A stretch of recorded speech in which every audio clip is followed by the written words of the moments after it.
राधे राधे। इस वीडियो में हम करवा चौथ के व्रत की कथा जानेंगे। उससे पहले आपसे अनुरोध है कि आप मेरे चैनल को सब्सक्राइब कर ले। एक साहूकार के 7 बेटे और उनकी एक बहन करवा थी। सभी सातों भाई अपनी बहन से बहुत प्यार करते थे। प्यार इतना था कि वो पहले उसे खाना खिलाते और बाद में खुद खाते। एक बार उनकी बहन ससुराल से मायके आई हुई थी।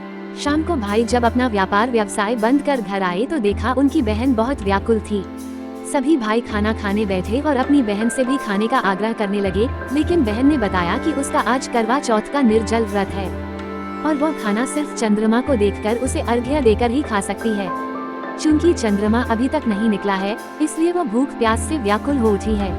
ऐसे में सबसे छोटे भाई को अपनी बहन की हालत देखी नहीं गई और वो दूर पीपल के पेड़ पर एक दीपक जलाकर छलनी की ओट में रख देता है।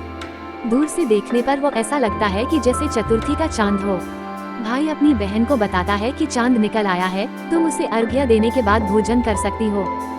बहन खुशी के मारे सीढ़ियों पर चढ़कर चांद को देखती है, उसे अर्घ्य देकर खाना खाने बैठ जाती है। वो पहला टुकड़ा मुंह में डालती है तो उसे छींक आ जाती है। दूसरा टुकड़ा डालती है तो उसमें बाल निकल आता है और जैसे ही तीसरा टुकड़ा मुंह में डालने की कोशिश करती है, उसके पति की मृत्यु का समाचार उसे मिलता है। तब उसकी भाभी उसे सच्चाई से अवगत कराती है कि उसके साथ ऐसा क्यों हुआ। करवा चौथ का व्रत गलत तरीके से टूटने के कारण देवता उससे नाराज हो गए हैं। सच्चाई जानने के बाद करवा निश्चय करती है कि वो अपने पति का अंतिम संस्कार नहीं होने देगी और अपने सतीत्व से उन्हें पुनर्जीवन दिलाकर रहेगी। वो पूरे 1 साल तक अपने पति के शव के पास बैठी रहती है, उसकी देखभाल करती है। उसके ऊपर उगने वाली सुईनुमा घास को वो एकत्रित करती जाती है। 1 साल बाद फिर करवा चौथ का दिन आता है। उसकी सभी भाभियां करवा चौथ का व्रत रखती हैं।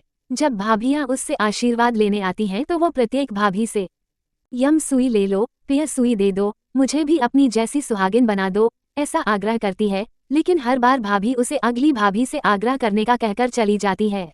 इस प्रकार जब छठे नंबर की भाभी आती है तो करवा उससे भी यही बात दोहराती है। ये भाभी उसे बताती है कि चूंकि सबसे छोटे भाई की वजह से उसका व्रत टूटा था, अतः उसकी पत्नी में ही शक्ति है कि वह तुम्हारे पति को दोबारा जीवित कर सकती है। इसलिए जब वह आए तो तुम उसे पकड़ लेना और जब तक वह तुम्हारे पति को जिंदा न कर दे, उसे नहीं छोड़ना। ऐसा कह के वह चली जाती है। सबसे अंत में छोटी भाभी आती है। करवा उनसे भी सुहागिन बनने का आग्रह करती है, लेकिन वो टालमटोली करने लगती है। इसे देख करवा उन्हें जोर से पकड़ लेती है और अपने सुहाग को जिंदा करने के लिए कहती है। अंत में उसकी तपस्या को देख भाभी पसीज जाती है और अपनी छोटी अंगुली को चीरकर उसमें से अमृत उसके पति के मुंह में डाल देती है। करवा का पति तुरंत श्री गणेश कहता हुआ उठ बैठता है। इस प्रकार प्रभु कृपा से उसकी छोटी भाभी के माध्यम से करवा को अपना सुहाग वापस मिल जाता है। हे श्री गणेश मां गौरी, जिस प्रकार करवा को चिर सुहागन का वरदान आपसे मिला है, वैसा ही सब सुहागिनों को मिले।